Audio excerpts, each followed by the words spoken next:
tentang salah satu bab yang berbicara atau menguraikan tentang zikir ataupun bab yang berkaitan dengan zikir, apa itu zikir, kemudian apa fadilahnya, kemudian zikir yang warid dari Nabi sallallahu alaihi wasallam itu bagaimana dan seterusnya. Hadirin para pendengar yang dirahmati Allah Subhanahu wa taala, di dalam Al-Qur'an terdapat banyak sekali ayat-ayat yang berbicara tentang zikir, baik itu redaksinya berupa perintah untuk berzikir, ataupun ayat yang berbicara tentang keutamaan berzikir. Banyak sekali di dalam Al-Quran. Salah satu di antaranya misalnya di dalam surah Al-Baqarah yang sering kita dengarkan, Fadhkuruni azkurkum, Fadhkuruni azkurkum. Kalau kita artikan, ingatlah aku, kata Allah Subhanahu wa taala, azkurkum, aku pun ingat kalian, ingat kamu. Kemudian ada lagi ayat di dalam surah Al-Ankabut, waladzikrullahi akbar. Kemudian ada lagi di dalam surah Al-A'raf misalnya, wadhkur rabbaka fi nafsika tadarru'an wa khifatan wa dunal jahri minal qawli bil ghuduwi wal asal wa la takum minal ghafilin. Kalau kita artikan, wadhkur rabbak, ingatlah Tuhanmu, fi nafsika, ingatlah selalu Tuhanmu di dalam hatimu, tadarru'an wa khifah, secara merendah diri, merendahkan diri kita, dan juga khifatan, secara takut, dunal jahri, tanpa membesarkan suara, minal qawli bil ghudwi wal asali wa la takum minal ghafilin, dan seterusnya. Hadirin berbahagia, kemudian di dalam surah yang lain, misalnya di dalam suratul Ahzab misalnya, itu disebutkan di dalam ayat yang sangat panjang. Di situ Allah Subhanahu wa taala merinci beberapa kelompok daripada orang-orang beriman yang Allah sebutkan, misalnya innal muslimina wal muslimat wal mu'minina wal mu'minat wal qanitina wal qanitat was sadiqina was sadiqat was shaimina was shaimat. Orang Islam laki-laki dan perempuan, orang beriman laki-laki dan perempuan, was shaimat, orang-orang yang berpuasa, sampai pada akhir ayat, wadh-dzakirinallaha katsira. Pada akhir ayat tersebut Allah menyebutkan wadh-dzakirinallaha katsira, yaitu dan juga orang laki-laki yang banyak berzikir kepada Allah Subhanahu wa taala, wadh-dzakirat, dan juga kalangan perempuan yang berzikir mengingat Allah Subhanahu wa taala. A'addallahu lahum maghfiratan wa ajran 'azima. Maka kepada orang ini Allah Subhanahu wa taala menjanjikan, a'addallahu lahum maghfiratan, kepada orang ini Allah Subhanahu wa taala menjanjikan keampunan, wa ajran 'azima, dan juga pahala yang besar di sisi Allah Subhanahu wa taala. Hadirin berbahagia,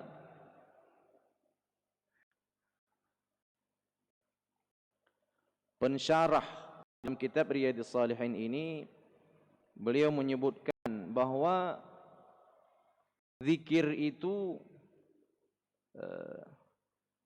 anna dzikrallahi ta'ala yakunu bil qalbi, yang pertama, bahwa ketika disebut zikir,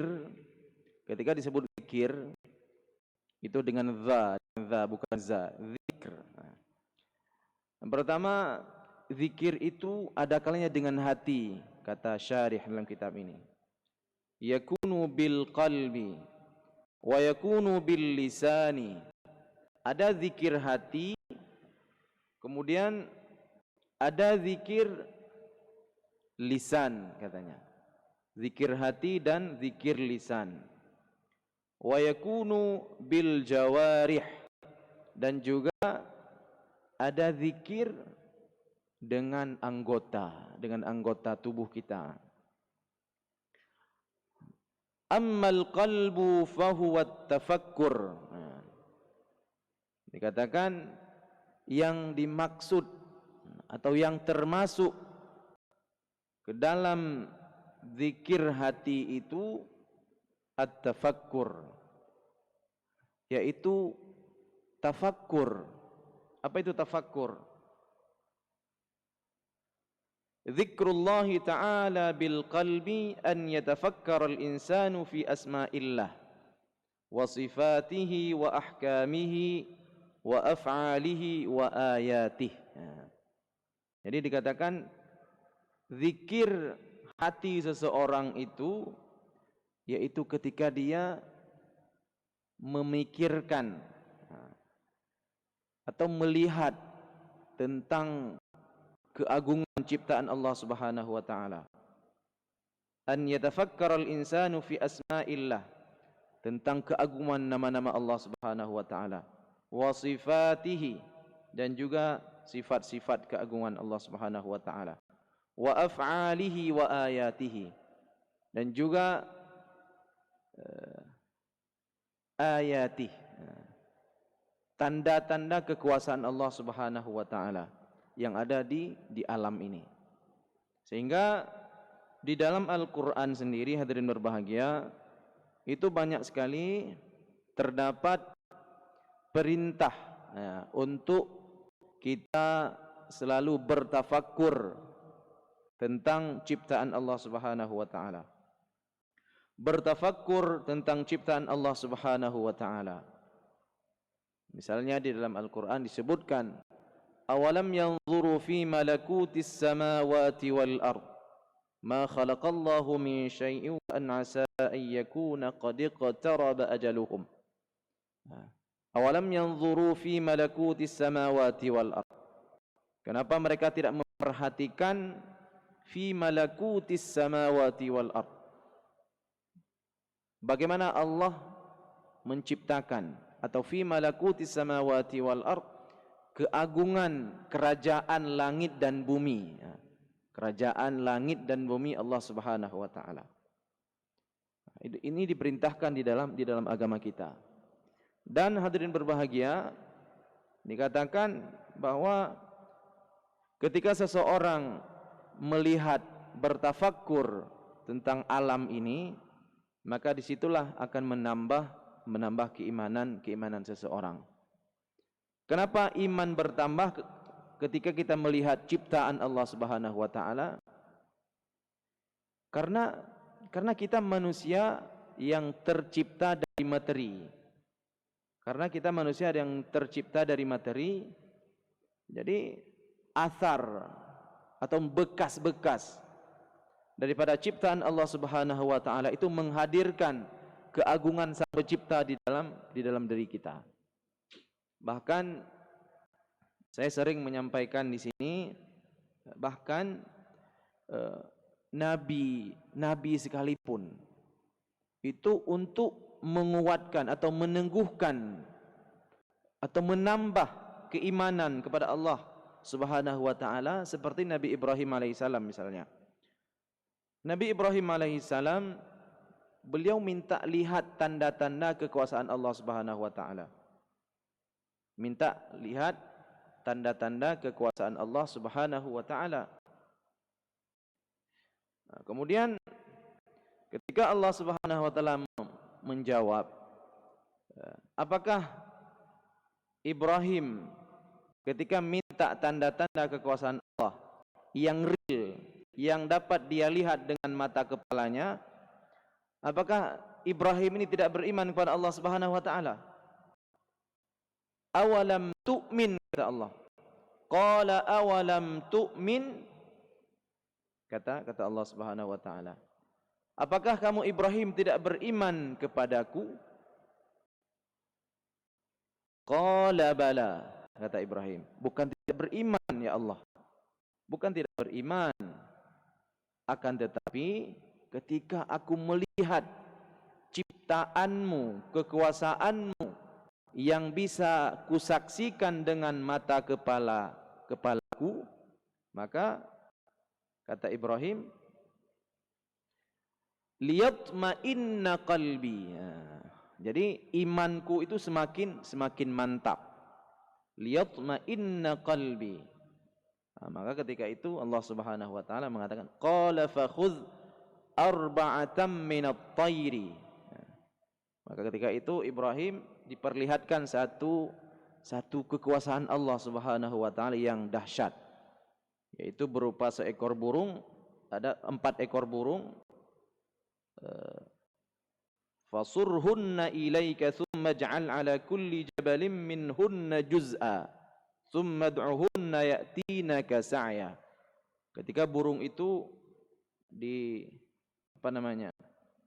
dicabik-cabik atau dipisahkan, seekor burung itu dipisah-pisahkan tubuhnya, kemudian diletakkan di gunung-gunung, maka diperlihatkan kepada Ibrahim. Kemudian ketika diseru, maka burung itu pun kembali dalam wujudnya yang asli. Itu diperlihatkan di depan Ibrahim alaihissalam. Kenapa demikian? Apakah Ibrahim tidak beriman kepada Allah? Bukan tidak beriman, tetapi liyatma'inna qalbi. Jadi hadirin berbahagia, seringkali melihat ciptaan Allah Subhanahu wa taala itu sering mendatangkan keimanan. Nah, bagi orang tidak beriman kepada Allah, seringkali mendatangkan keimanan atau bahkan beriman. Jadi bagi orang beriman, memperhatikan ciptaan Allah Subhanahu wa taala itu seringkali menambah keimanan. Dan bahkan kalau kita melihat umat terdahulu juga minta bukti real. Nah, ini sesuatu yang lumrah. Kenapa demikian? Karena kita manusia yang tidak bisa mengakses alimul ghaibi, sesuatu yang gaib. Contoh misalnya ketika dikatakan bahwa fadilah berzikir itu, misalnya nanti ada hadis di depan, di antara fadilah berzikir itu adalah baik itu tasbih, zikrul lisan, ya. Di antara fadilah zikir lisan itu seperti subhanallah walhamdulillah wala ilaha illallah wallahu akbar dan seterusnya. Itu bisa menambah mizan, menambah berat timbangan kebaikan kita pada hari kiamat. Nah, kita tentunya tidak bisa mengilustrasikan bagaimana bisa menambah ucapan, hanya sekedar ucapan itu bisa menambah, dan amal saleh itu bagaimana bentuknya tidak bisa kita gambarkan. Nah, ini masuk ke dalam ranah iman. Nah, maka iman itu yang di dalam Islam yang mesti kita yakini meskipun tanpa pembuktian secara ilmiah. Nah, maka itulah iman. Nah, jadi sesuatu yang bisa dibuktikan secara ilmiah itu tidak masuk ke dalam iman. Nah, misalnya kita sering mendengar ada benua Antartika misalnya, di kutub itu, benua es. Nah, kita tidak pernah melihat secara langsung, juga tidak pernah berkunjung secara langsung. Maka itu tidak perlu iman, karena kita punya potensi untuk langsung melihat secara langsung. Antartika itu. Karena Antartika dengan kita adalah alimus syahadah. Nah, itu alam yang bisa kita saksikan. Tetapi berbeda dengan surga dan neraka, misalnya amal soleh, mizan, timbangan, kemudian sirat. Nah, ini masuk ke dalam ranah keimanan yang tidak bisa kita saksikan, yang tidak bisa dibuktikan oleh pakar sekalipun secara ilmiah.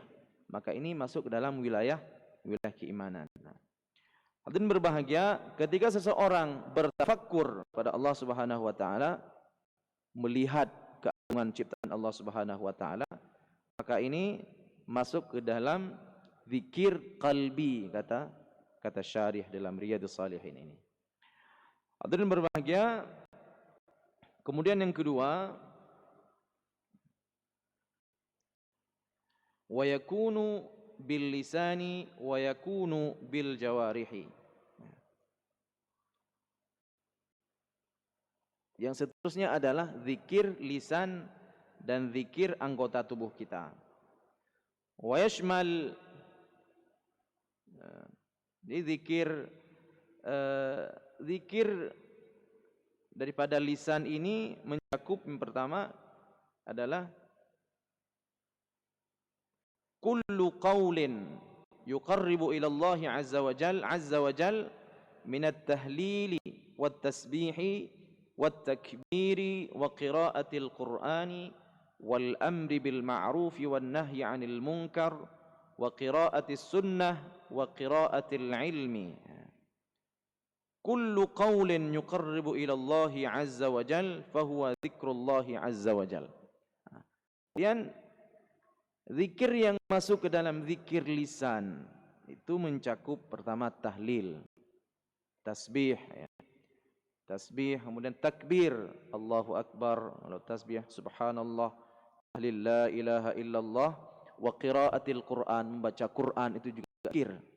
Membaca Quran itu termasuk zikir lisan. Wal amru bil ma'ruf, mengajak kepada kebaikan juga itu termasuk ke dalam zikir.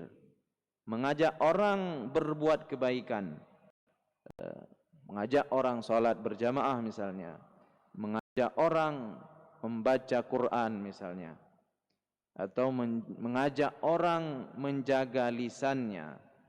Nah, ini semua termasuk ke dalam zikir lisan. Wan nahyi 'anil munkar, juga mencegah kemungkaran. Seperti misalnya ketika ada teman kita berbicara keburukan orang lain misalnya, kemudian kita katakan, udahlah jangan cerita orang lain, jangan cerita keburukan orang lain, atau kita nasihati. Ini juga termasuk dalam zikir, termasuk ke dalam zikir, zikrul lisan. Wa qiraatis sunnah, kemudian kita membaca, misalnya membaca hadis-hadis Rasulullah sallallahu alaihi wasallam. Meskipun yang kita baca kadangkala kita tidak mengerti bahasa Arab misalnya, tidak mengerti bahasa Arab, kita baca di handphone misalnya, kita baca hadis-hadis Nabi sallallahu alaihi wasallam, terjemahan hadis Nabi sallallahu alaihi wasallam, kemudian penjelasannya, syarah hadis meskipun di dalam bahasa Indonesia atau bahasa yang kita fahami, itu juga termasuk ke dalam zikir kepada Allah Subhanahu wa taala. Kemudian wa qiraatil ilmi dikatakan, bahkan membaca ilmu. Apa maksud membaca ilmu? Kita memperbanyak pengetahuan kita. Membaca sirah Nabi misalnya, membaca sejarah perkembangan Islam misalnya, membaca ilmu-ilmu yang ada manfaatnya untuk kita, membaca misalnya hukum-hukum kontemporer misalnya, hukum-hukum yang ada pada zaman modern kita hari ini, atau membaca ilmu apa saja, ilmu yang bermanfaat untuk kita dan juga bisa kita sampaikan kepada orang lain. Apapun itu ilmu yang bermanfaat. Kemudian di sini dikatakan bagian daripada taqarrub ila Allah Subhanahu wa taala. Artinya mendapat kebaikan di sisi Allah Subhanahu wa taala. Setiap ilmu yang kita baca, setiap ilmu yang bermanfaat untuk dunia kita dan akhirat kita, yang ada kebaikannya untuk dunia kita, yang ada kebaikannya untuk akhirat kita, dan juga untuk orang lain, untuk masyarakat kita, untuk keluarga kita, untuk teman kita misalnya. Maka ini termasuk ke dalam zikir lisan dan dianggap sebagai taqarrub ila Allah Subhanahu wa taala. Hadirin berbahagia. Kemudian yang ketiga, zikir al-jawarih. Al-jawarih ini zikir dengan anggota tubuh kita. Dikatakan fahuwa kullu fi'lin yuqarribu ila Allah Subhanahu wa ta'ala kal qiyami fi ssalati wal ruku'i was sujudi wal qu'udi wa ghairi dhalik. Setiap perbuatan seperti misalnya qiyamul lail, berdiri di dalam salat, kal qiyami fi shalah, maka kal qiyami fi shalah ini maksudnya berdiri untuk salat itu dihitung pahalanya sendiri, kira-kira begitu, belum pahala salatnya lagi.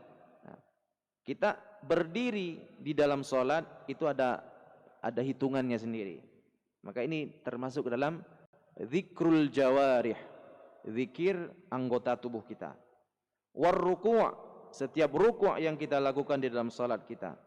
Was sujudi wal qu'udi, dan setiap sujud, setiap duduk ataupun semua gerakan di dalam salat kita, itu dihitung atau dianggap sebagai zikrul jawarih dan mendapatkan pahala dari Allah Subhanahu wa taala.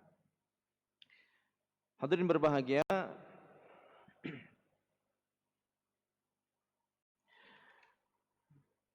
di dalam beberapa hadis Nabi sallallahu alaihi wasallam di sini diterangkan, ini karena waktu, diterangkan beberapa zikir lisan ataupun zikir yang berkaitan ketika kita selesai melaksanakan salat 5 waktu. Ada beberapa hadis Nabi sallallahu alaihi wasallam. Di sini ada 3 hadis Nabi sallallahu alaihi wasallam yang membicarakan tentang bagaimana zikir yang warid dari Nabi sallallahu alaihi wasallam ketika kita selesai salat 5 waktu. Selesai assalamualaikum warahmatullahi. Yang pertama ada hadis Nabi sallallahu alaihi wasallam dari bersumber dari Thauban radhiyallahu anhu. Qal kana Rasulullah sallallahu alaihi wasallam idza sarafa min salatihi istaghfara thalathan. Ini hadis yang pertama dari Thauban, seorang sahabat. Nabi sallallahu alaihi wasallam, kata Thauban, ketika beliau selesai salat, istaghfara thalathan, beliau beristighfar 3 kali. Istaghfara thalathan, astaghfirullahal azim, kira-kira seperti itu. Kemudian wa qala Allahumma antas salam. Kemudian beliau membaca Allahumma antas salam. Ini doa ini ma'ruf ya, ma'ruf. Barangkali semua kita menghafal wirid ini, wirid setelah salat. Allahumma antas salam wa minkas salam. Tabarakta ya dzal jalali wal ikram. Ini hadis pertama. Jadi ketika Nabi sallallahu alaihi wasallam, menurut keterangan Thauban, salah seorang sahabat Nabi sallallahu alaihi wasallam, beliau yang pertama beristighfar 3 kali, kemudian membaca Allahumma antas salam wa minkas salam. Kemudian ada riwayat lain wa ilaika ya'udus salam. Ada riwayat yang lain. Tabarakta ya dzal jalali wal ikram. Kemudian ada seorang ulama, qila lil Auza'i, Dikatakan kepada Imam Auza'i, beliau ini salah satu wa huwa ahadu ruwatil hadis, salah satu perawi hadis terkenal. Kaifal istighfar? Bagaimana istighfar Nabi itu? Ya, katakan. Qala taqulu astaghfirullah, astaghfirullah. Jadi bagaimana maksud istighfar itu bagaimana? Cukup mengatakan astaghfirullah. Astaghfirullah, astaghfirullah. Tapi kalau ditambah astaghfirullahaladzim itu pun tidak mengapa. Ini terdapat dalam riwayat ataupun dalam kitab Sahih Muslim. Kemudian hadis yang kedua, hadirin berbahagia dan para pendengar yang dirahmati Allah, bersumber dari Al-Mughirah bin Syu'bah, anna Rasulullah sallallahu alaihi wasallam idza farigha min as-salati wa sallama qala, ketika Nabi sallallahu alaihi wasallam selesai salat, beliau mengatakan la ilaha illallah wahdahu la syarikalah. Ini riwayat yang lain. Juga terdapat di dalam muttafaqun alaih. Artinya dalam kitab Sahih Bukhari dan Muslim. Qala la ilaha illallah wahdahu la syarikalah. Lahul mulku wa lahul hamd. Wa huwa ala kulli syai'in qadir. Allahumma la mani'a lima a'taita wa la mu'tiya lima mana'at wa la yanfa'u dzal jaddi minkal jadd. Ini juga wirid ini masyhur ini. Ini kalau di kampung-kampung ini sering dibacakan wirid ini. Allahumma la mani'a lima a'taita wa la mu'tiya lima mana'ta wa la yanfa'u dzal jaddi minkal jadd. Ini terdapat dalam kitab Sahih Bukhari dan Sahih Muslim. Hadirin berbahagia, kemudian ada lagi hadis dari bersumber dari Abdullah bin Zubair, annahu kana yaqulu dubura kulli salatin. Dari Zubair, Abdullah bin Zubair radhiyallahu anhu, kata Zubair, annahu kana yaqulu dubura kulli salatin. Nabi sallallahu alaihi wasallam selesai salat, ya, maksudnya setelah salam, assalamualaikum warahmatullah. Selesai salat, hina yusallim, artinya setelah selesai salam, beliau mengucapkan la ilaha illallah wahdahu la syarikalah, lahul mulku wa lahul hamd wa huwa ala kulli syai'in qadir, la hawla wa la quwwata illa billah, la ilaha illallah wa la na'budu illa iyyah, lahun ni'mah wa lahul fadlu wa lahul thana'ul hasan, la ilaha illallah mukhlishina lahud din walau karihal kafirun. Hadirin berbahagia, di sini ada ditambah sedikit, qala Ibnu Zubair wa kana Rasulullah sallallahu alaihi wasallam yuhallilu bihinna dubura kulli salatin maktubatin. Artinya ini ada sedikit penjelasan apa yang diriwayatkan oleh Abdullah bin Zubair. Wirid ini Nabi lakukan setelah selesai salat maktubah, salat wajib, salat fardu. Dan berbahagia, kita telah mendengarkan beberapa riwayat tentang hadis Nabi SAW yang berkaitan dengan wirid ataupun zikir. Zikir apa yang dibacakan setelah salat? Ada beberapa riwayat. Kalau kita melihat tadi dari 3 riwayat ini, 3 hadis ini, semuanya redaksinya berbeda sedikit, meskipun ada kata-kata yang sama di dalamnya. Maka oleh para ulama menyimpulkan bahwa wirid-wirid Nabi SAW itu tidak bersifat mutlak harus seperti ini, ya. Tidak bersifat mutlak harus seperti ini. Harus misalnya ketika selesai salat astaghfirullahaladzim, astaghfirullahaladzim, tidak seperti satu model, nah begitu. Karena berdasarkan apa yang didengarkan oleh para sahabat Nabi, ini semuanya menjadi dalil bahwa dalam satu kesempatan Nabi wiridnya seperti riwayat pertama. Dalam kesempatan yang lain Nabi berwirid seperti riwayat daripada Al-Mughirah bin Syu'bah. Kemudian dalam kesempatan yang lain juga didengarkan oleh para sahabat. Nabi membaca wirid seperti yang diriwayatkan oleh Abdullah bin Zubair.